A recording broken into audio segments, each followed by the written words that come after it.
کیا ہوگا اگر آج رات اچانک زمین ہلنے لگے اور آپ کو احساس ہو کہ آپ کے پاس توبہ کا وقت ہی نہیں بچا؟ یہ کہانی ہے ایک ایسے شخص کی جس نے سب کچھ کھو کر سب کچھ پا لیا۔ جب آسمان خاموش تھا اور زمین بول اٹھی۔ ایک خاموش شام تھی۔ پہاڑوں کے درمیان ایک چھوٹا سا گاؤں بسا ہوا تھا جہاں زندگی سادہ تھی۔ لوگ صبح اپنے کھیتوں میں جاتے، شام کو واپس آتے، بچے گلیوں میں کھیلتے، عورتیں گھروں کے کاموں میں مصروف رہتیں اور مرد اپنی روزی کمانے میں لگے رہتے۔ مگر اس سادہ سی زندگی کے پیچھے ایک خاموش تبدیلی آہستہ آہستہ جنم لے رہی تھی، اور وہ تھی اللہ کی یاد سے دوری۔ مسجد کی اذان اب بھی گونجتی تھی، مگر پہلے جیسا اثر نہ رہا تھا۔ لوگ سن کر بھی انسنی کر دیتے اور کہتے ابھی وقت ہے، بعد میں پڑھ لیں گے۔ اسی گاؤں میں ایک نوجوان رہتا تھا جس کا نام زید تھا۔ وہ کبھی بہت نرم دل اور نیک تھا۔ بچپن میں وہ اپنے والد کے ساتھ مسجد جاتا، قرآن پڑھتا اور آنکھوں میں آنسو لے کر دعا مانگتا تھا۔ مگر وقت کے ساتھ سب بدل گیا۔ اس کے والد کا انتقال ہو گیا اور گھر کی ذمہ داریاں اس پر آ گئیں۔ شروع میں اس نے صبر کیا، مگر آہستہ آہستہ وہ دنیا کی دوڑ میں کھو گیا۔ دوستوں کی محفلیں، ہنسی مذاق، رات دیر تک جاگنا اور پھر نمازیں قضا ہونا اس کی عادت بن گئی۔ گاؤں کے ایک کونے میں ایک بوڑھی عورت رہتی تھی جسے سب اماں کہتے تھے۔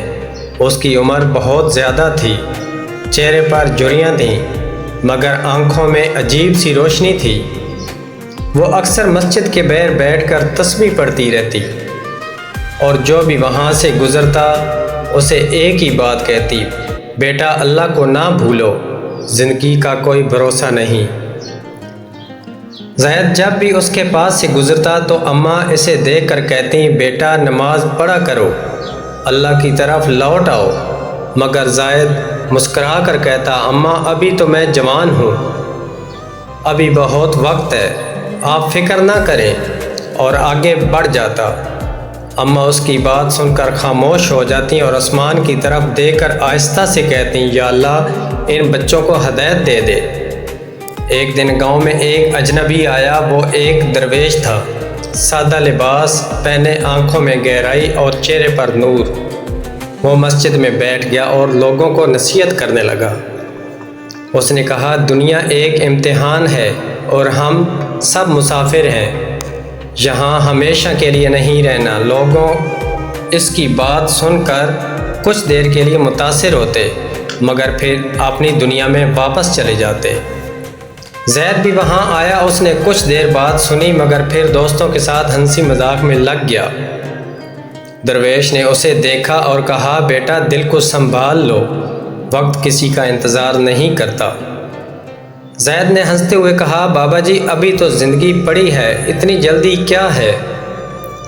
رات گہری ہونے لگی، آسمان پر بادل تھے، مگر ہوا میں ایک عجیب سی خاموشی تھی، جیسے کچھ ہونے والا ہو۔ گاؤں کے لوگ اپنے گھروں میں سو گئے، ہر طرف سکون تھا، مگر یہ سکون طوفان سے پہلے کی خاموشی تھی۔ اچانک زمین نے ہلنا شروع کیا۔ پہلے ہلکی سی لرزش ہوئی، جیسے کوئی چیز نیچے سے حرکت کر رہی ہو۔ پھر ایک زوردار جھٹکا آیا، دیواریں کانپنے لگیں، چھتوں سے مٹی گرنے لگی، لوگ نیند سے جاگ اٹھے اور چیخنے لگے، زلزلہ آ گیا، زلزلہ آ گیا۔ ہر طرف افراتفری مچ گئی، بچے رونے لگے، عورتیں چیخنے لگیں، مرد گھبرا کر باہر بھاگنے لگے۔ کچھ لوگ دروازوں میں پھنس گئے، کچھ ملبے کے نیچے دب گئے۔ آسمان پر بجلی چمک رہی تھی اور زمین ایسے ہل رہی تھی جیسے کسی نے اسے جھنجھوڑ دیا ہو۔ زید بھی نیند سے اٹھا، اس کا دل زور زور سے دھڑک رہا تھا۔ وہ باہر بھاگا، مگر ایک دیوار اس کے سامنے گری، وہ گر پڑا۔ اس کے کانوں میں اماں کی آواز گونج رہی تھی، بیٹا اللہ کو نہ بھولو۔ اس کی آنکھوں سے آنسو نکل آئے، اور وہ چیخ کر بولا، یا اللہ مجھے معاف کر دے، میں واپس آ جاؤں گا، بس مجھے ایک موقع دے دے۔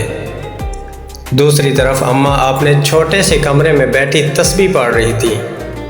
جب زمین ہلی تو وہ مسکرائیں اور آہستہ سے کہا، یا اللہ تو ہی کافی ہے، اور پھر انہوں نے کلمہ پڑھا اور خاموش ہو گئیں، جیسے انہیں اپنے رب سے ملنے کا یقین ہو۔ زلزلہ کچھ دیر بعد رک گیا، مگر اس نے سب کچھ بدل دیا۔ گاؤں کی کئی عمارتیں مٹی بن چکی تھیں، لوگ اپنے پیاروں کو ڈھونڈ رہے تھے، ہر طرف رونے کی آوازیں تھیں اور دل دہلا دینے والا منظر تھا۔ صبح ہوئی تو سورج نکلا، مگر روشنی میں بھی اداسی تھی۔ لوگ جمع ہوئے ایک دوسرے کو دیکھ رہے تھے، کچھ کے چہرے پر شکر تھا کہ وہ بچ گئے، اور کچھ کے چہروں پر غم تھا کہ وہ اپنے پیاروں کو کھو چکے تھے۔ زید کو ملبے سے نکالا گیا، وہ زندہ تھا، مگر اس کی آنکھیں بدل چکی تھیں، وہ خاموش تھا، اس کے دل میں ایک طوفان چل رہا تھا۔ اسے اپنی ہر وہ نماز یاد آ رہی تھی جو اس نے چھوڑ دی تھی، ہر وہ لمحہ یاد آ رہا تھا جب اس نے اللہ کو بلایا تھا۔ جب اماں کو نکالا گیا تو اس کے چہرے پر سکون تھا، جیسے وہ کسی خوف سے آزاد ہو گئی ہوں۔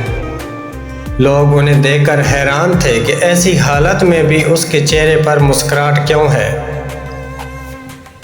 گاؤں کے لوگ مسجد میں جمع ہوئے، درویش بھی وہاں تھا۔ اس نے کہا، کیا تم نے دیکھا کہ اللہ کی قدرت کیا ہے؟ یہ زلزلہ صرف زمین کو نہیں ہلاتا، یہ دلوں کو بھی جگاتا ہے۔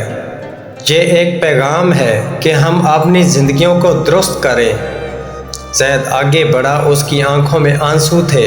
اس نے کہا، میں نے اپنی زندگی ضائع کر دی، مگر اب میں واپس آنا چاہتا ہوں۔ کیا اللہ مجھے معاف کر دے گا؟ درویش نے اس کے سر پر ہاتھ رکھا اور کہا، اللہ کی رحمت بہت وسیع ہے، اگر دل سے توبہ کرو گے تو وہ ضرور معاف کرے گا۔ اس دن کے بعد زید بدل گیا، وہ ہر نماز وقت پر پڑھنے لگا۔ وہ لوگوں کو بھی نصیحت کرتا کہ اللہ کو نہ بھولو، کیونکہ ہم نہیں جانتے کہ اگلا لمحہ کیا لے کر آئے گا۔ گاؤں میں کچھ عرصہ تک سب بدل گیا، مسجدیں آباد ہو گئیں، لوگ ایک دوسرے کو یاد دلاتے رہے، مگر وقت کے ساتھ کچھ لوگ پھر ویسے ہی ہو گئے، کیونکہ انسان بھول جاتا ہے۔ مگر کچھ ایسے بھی تھے جن کے دل ہمیشہ کے لیے بدل گئے تھے۔ یہ کہانی ہمیں یہ سکھاتی ہے کہ زلزلہ صرف ایک قدرتی آفت نہیں، بلکہ ایک تنبیہ بھی ہو سکتی ہے، ایک موقع ہو سکتا ہے کہ ہم اپنے رب کی طرف لوٹ آئیں۔ آج ہم بھی اپنی زندگیوں میں مصروف ہیں، ہمیں لگتا ہے کہ ابھی وقت ہے، مگر کوئی نہیں جانتا کہ اگلا لمحہ کیا لے کر آئے گا۔ اگر آج ہمیں موقع ملا ہے تو ہمیں اسے ضائع نہیں کرنا چاہیے۔ سوچیں، اگر آج زمین ہل جائے تو ہم کس حال میں ہوں گے؟ کیا ہم تیار ہیں یا ہم بھی اسی غفلت میں ہیں؟ اگر یہ کہانی آپ کے دل میں کوئی تبدیلی لے آئی ہے تو اپنے رب کی طرف لوٹ آئیں، اور ایسے ہی سبق آموز اسلامی کہانیاں سننے کے لیے ہمارے چینل کو ضرور سبسکرائب کریں تاکہ ہر نئی کہانی آپ تک پہنچتی رہے۔ اللہ آپ سب کو اپنی حفاظت میں رکھے، آمین۔